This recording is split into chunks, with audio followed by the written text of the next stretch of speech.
do Porto de Santos. Segundo ele, embora Lula reforce em princípio ser contra a concessão do local, o presidente disse não ter um dogma a respeito do assunto. O encontro entre Tarcísio e Lula aconteceu em 11 de janeiro e teve como principais temas a concessão da CEAGESP e os repasses para as organizações sociais.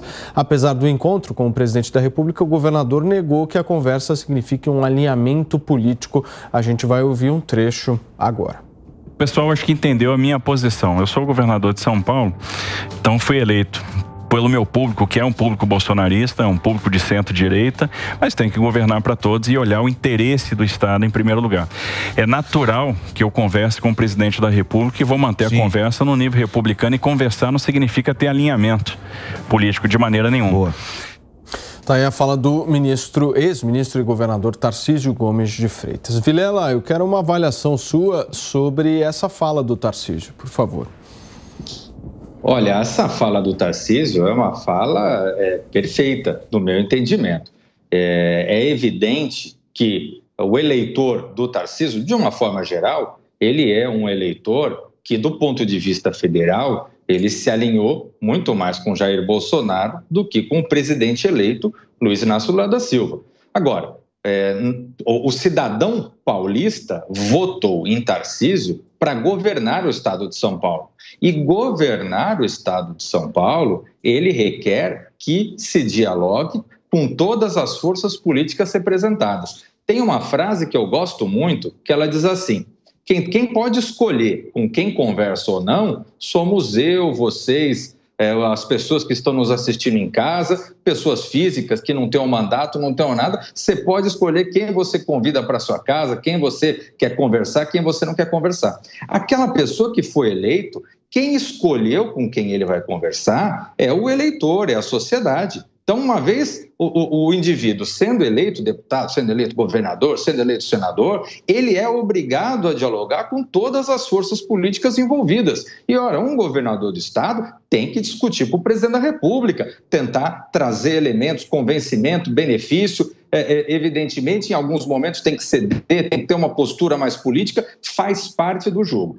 Enquanto o Tarcísio realmente estiver com essa cabeça, e eu acredito que ele vai seguir assim por todo o seu governo, ele vai trazer grandes benefícios para o estado de São Paulo, eu não tenho dúvida. Serrão, por favor. Lula é um animal político altamente pragmático. Ele se elegeu com a proposta de que vai trabalhar para gerar emprego e combater a fome. Combater a fome depende de você gerar renda e emprego. Tarcísio de Freitas levou a Lula a proposta de privatização do Porto de Santos, que vai gerar, no mínimo, 60 mil empregos.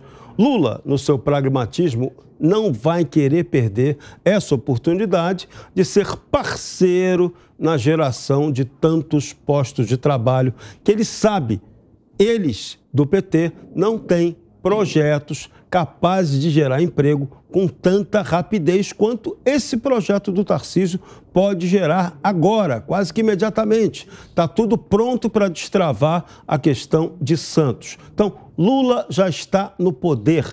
Ele não precisa fazer nenhum movimento para ir além disso. Então, para ele, do ponto de vista pragmático, pode ser muito interessante ceder nessa questão da privatização do Porto de Santos e faturar politicamente junto com o governo de São Paulo. Se Lula for esperto, ele vai fazer isso. Agora, se Lula não quiser ser esperto, cabe à população de São Paulo, da Baixada Santista, fazer toda a pressão sobre os políticos para que esse projeto do Tarcísio para Santos e região aconteça. Então, de novo, é pressão política, é o eleitor, são os políticos de São Paulo que têm que fazer essa pressão. Eu garanto que Lula é esperto, ele vai embarcar nessa, porque ele não é otário.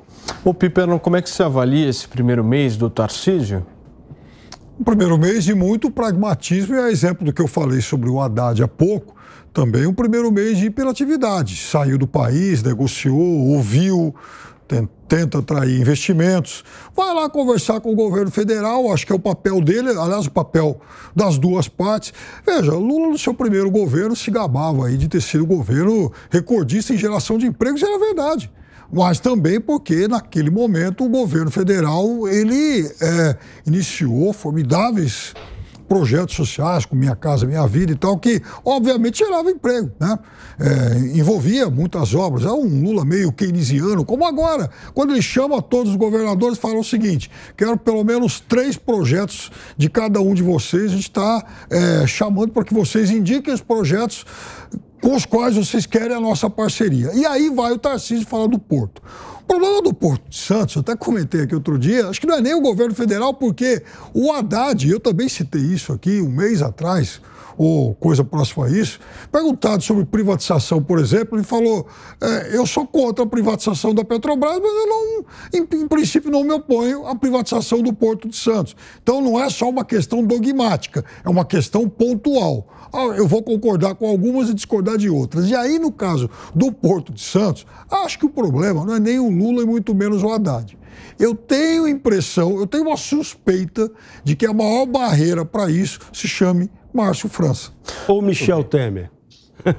Não é esse não, mas Márcio França hoje ele tem caneta, né? Senhores, eu vou para um rápido intervalo comercial, é muito curto, são 5 horas e 51 minutos, a gente já volta aqui na Jovem Pan.